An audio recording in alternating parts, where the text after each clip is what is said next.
En este canal te invito a reflexionar diversas formas de ver la vida con una mente abierta. Comenzamos. Decenas de miles de mujeres fueron quemadas en la Europa medieval acusadas de brujería. Quemaron a mi antepasada, acusada de brujería, y 350 años después limpié su nombre. A pesar de ser una pequeña ciudad universitaria, Lemgo, en el noroeste de Alemania, tiene una historia bastante problemática, y el nombre de su edificio más distinguible, la Casa del Alcalde de las Brujas, quizás puede darte una pista de por qué. Es una referencia a un cazador de brujas que vivió allí en el siglo XVII y supervisó los últimos juicios de brujas. En un periodo de aproximadamente 50 años, que comenzó en 1628, más de 200 mujeres y 5 hombres fueron quemadas en la hoguera solo en Lemgo, y uno de los nombres que surge de allí es el de Margaret Krevesti. La mujer fue arrestada y acusada de conjurar y de intentar enseñar sus trucos a una joven en el verano de 1653. Confesó bajo tortura haber practicado brujería y fue quemada el domingo 10 de agosto de ese mismo año.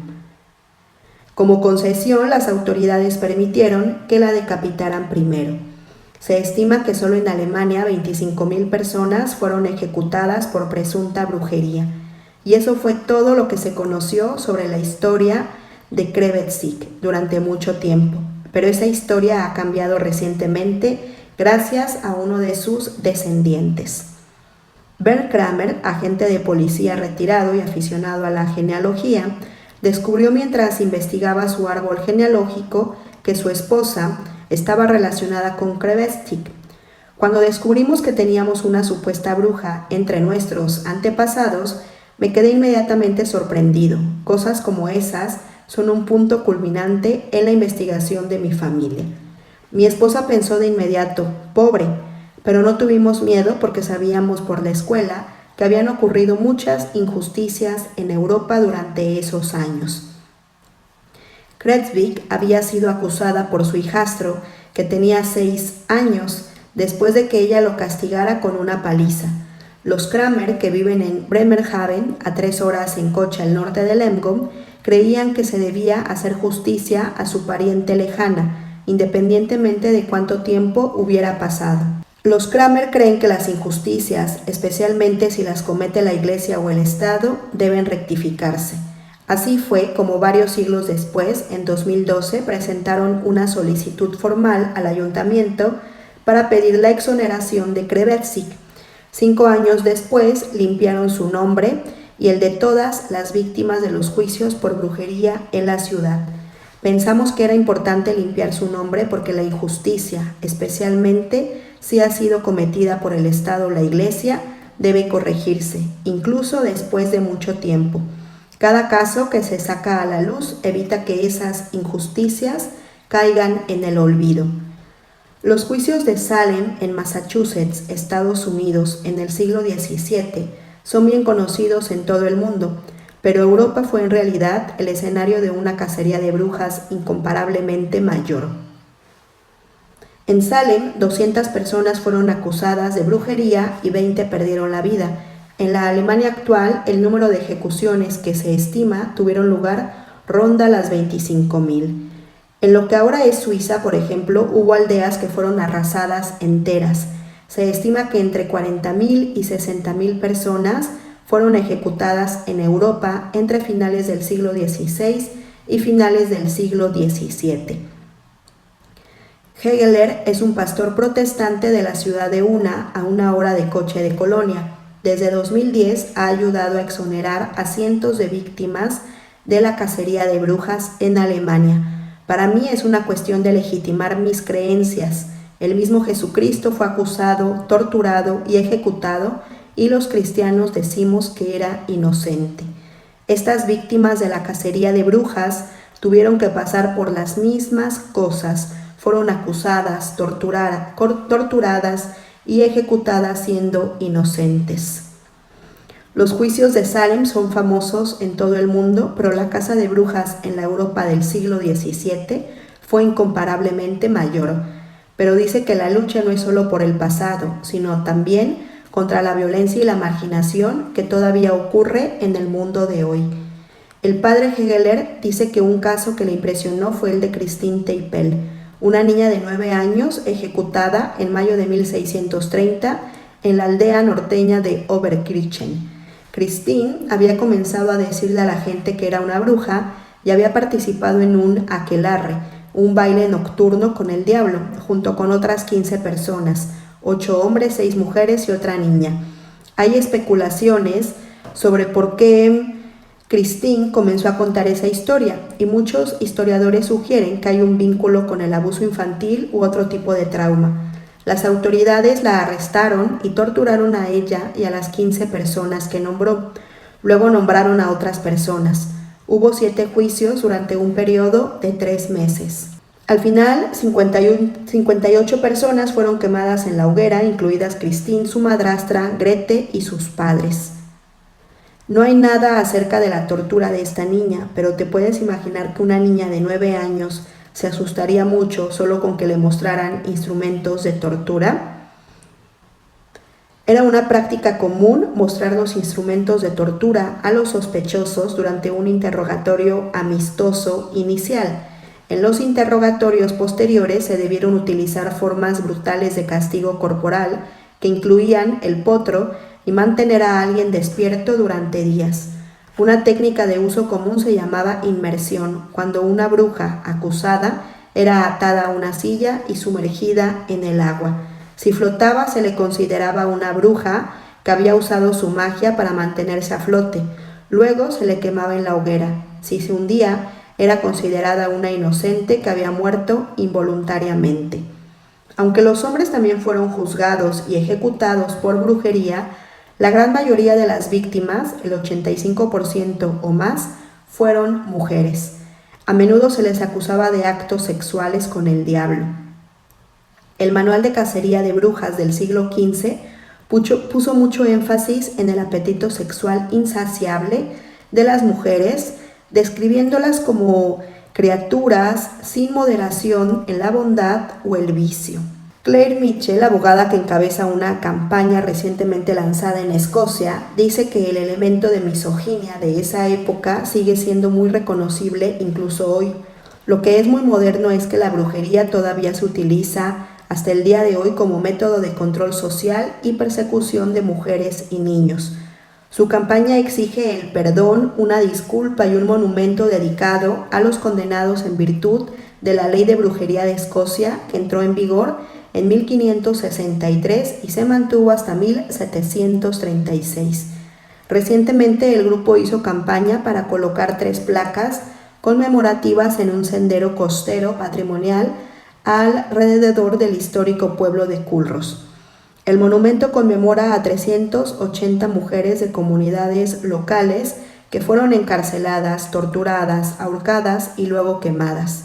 El año pasado se dieron a conocer los planes para un monumento en el sitio de entierro de Lilias Addy, quien era una mujer que murió en prisión en 1704 mientras se veía obligada a confesar que había tenido relaciones sexuales con el diablo. El rostro de Addy ha sido recreado con la ayuda de computadoras por un equipo de investigadores.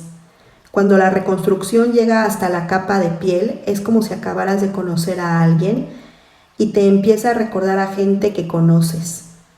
El pánico satánico de Escocia comenzó después de que el rey Jacobo VI, quien se consideraba un experto e incluso escribió un libro sobre asuntos ocultos, se enfrentara a un cruce oceánico particularmente tormentoso al viajar a casa desde Dinamarca. Culpó del mal tiempo a la brujería y ordenó una extensa caza de brujas. Cerca de 4.000 personas fueron acusadas y 2.600 ejecutadas.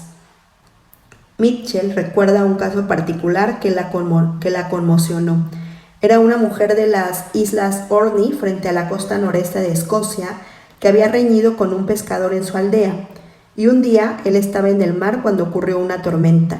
Dijo que cuando fue al mar vio una foca y creyó que la foca lo miró y pensó que la foca era ella. Entonces creyeron que ella tenía la capacidad de transformarse en diferentes animales y eso fue suficiente. Fue ejecutada. Reescribir la historia no es fácil, incluso frente a una clara injusticia. En Alemania, el padre Hegeler dice que algunas autoridades locales se han negado a otorgar perdón por temor a que esto manche la reputación del lugar y dañe el turismo. Los líderes religiosos alemanes han expresado su simpatía por su causa, pero dicen que la Iglesia debería concentrarse en los problemas actuales, como la crisis de refugiados y la pobreza. Los activistas en Irlanda continúan abogando porque se instale una placa en honor a las víctimas de los juicios por brujería en el país. Pero Mitchell dice que los recientes movimientos a favor de derribar las estatuas de personas vinculadas a la esclavitud son una señal poderosa de que la gente se preocupa por la historia, se preocupan por estar representados adecuadamente en la actualidad y no quieren que se les venda una historia de otra época. Para los Kramer, conocer el destino de su antepasado reavivó un examen de conciencia que comenzó cuando Bert cumplió 15 años. Mi abuela era judía y tuvo mucha suerte de sobrevivir a su tiempo. Mis bisabuelos no tuvieron tanta suerte. Pasó 5 años buscando el lugar donde yacían los restos de su abuelo. En 2001, casi 6 décadas después de la muerte de su abuelo, encontró una fosa común cerca de Berlín. La experiencia lo marcó profundamente. Pasé 2 horas allí mirando su tumba. Incluso mientras lo estaba buscando, estaba pensando en las cosas horribles que la gente puede hacer a la gente. Y aunque muy pocos la conocen, existe en Canadá todavía, está en vigor, una ley que en algunos aspectos tiene 136 años. Aunque pronto será derogada, la ley en contra de quienes practican la brujería sigue siendo una herramienta legal para juzgar a las personas que ofrecen sus servicios como expertos en las artes oscuras a cambio de dinero. De hecho, hace un par de semanas, 2 mujeres fueron acusadas de estafar a sus clientes practicando la brujería. A Dori Madena Stevenson, conocida como adivina en Ontario, una provincia canadiense ubicada en el centro-oeste del país, se le imputó el cargo el 18 de octubre tras meses de investigación. Se le acusa de haber recibido $45,700 por honorarios profesionales. El segundo caso que se hizo público una semana después fue el de Samantha Stevenson, quien se presentaba como vidente. Según la versión policial, la mujer convenció a un hombre de que la única manera de deshacerse de los espíritus malignos que vivían en su casa era venderla y transferir el dinero obtenido a su cuenta bancaria. Las personas acusadas afirman que pueden eliminar maleficios. Los perpetradores aprovechan de las personas cuando se encuentran en un estado particularmente vulnerable. A las víctimas se les manipula haciéndolos creer que les va a pasar algo malo a menos que paguen. En algunos casos se les pide que hagan alguna compra y la envíen a quien presta el servicio para iniciar el proceso de curación. Y concluye cuando ya no les pueden quitar más dinero. Los perpetradores apuestan a que la vergüenza que sienten las víctimas impedirá que los denuncien ante las autoridades. Estos casos podrían ser los últimos juicios por brujería, porque en junio de 2017 el gobierno federal propuso derogar secciones del Código Penal que están desactualizadas. Creo que a la policía se le olvidó que la ley existía y que la publicidad en torno a la eliminación hizo que lo recordaran. La brujería se puede practicar en Canadá siempre y cuando se haga como parte de una religión como la Wicca, un movimiento pagano contemporáneo o del ocultismo. Sin embargo, de acuerdo a la sección 365 del Código Penal canadiense, es ilegal el ejercicio fraudulento de cualquier tipo de brujería, hechizos, encantamientos o conjuros. La ley se ha interpretado como una herramienta para combatir el fraude, por ejemplo, que una persona asegure que puede curar a alguien con magia. Conlleva 2 penas, el pago de una multa de $1,500 y un tiempo de 6 meses de cárcel. No se ha usado con mucha frecuencia en el siglo XXI, pero tampoco es excepcional. En 2017, el astrólogo y adivino Murali Mutialu fue acusado por brujería luego de que un cliente le pagara $100,000 para deshacer una brujería Él reconoció que era culpable por fraude y el cargo se retiró. En 2012, los clientes de un hombre que se presentaban como curandero le pagaron decenas de miles de dólares para combatir maleficios. Cuando el hombre aceptó el pago de una indemnización, la acusación por brujería fue retirada y el mismo delito le fue imputado a Vishwanti Persaud en 2009, además de múltiples acusaciones por fraude. El cargo de brujería se retiró cuando la mujer admitió los de fraude. La ley ha sido criticada porque hay quienes consideran que se concentra en mujeres y grupos que creen en la magia. La providencia que diferencia este tipo de fraude de otros está enmarcada en la opresión histórica de mujeres y minorías religiosas y no es necesaria para juzgar casos de fraude. La propuesta de derogar la ley en contra de la brujería fraudulenta y otras como las que penan el duelo recibió una tercera lectura en el Senado la semana pasada y se espera que entre en vigor muy pronto. Stephen Coughlin, profesor de Derecho de la Universidad de Dalhousie, dijo que los cambios son necesarios para actualizar el Código Penal canadiense, ya que en algunos casos hay secciones que se remontan a 1892. Explica que muchas no son pertinentes en la actualidad y otras se duplican. Pero mientras la ley en contra de los brujos fraudulentos siga vigente, la policía puede utilizarla en casos como los de las mujeres referidos con anterioridad. No es inusual que presenten todos los cargos que se les ocurran. Eso les permite negociar.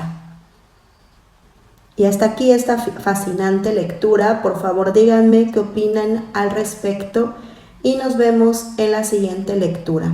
Y recuerda que tu voz puede cambiar el mundo. Hasta la próxima.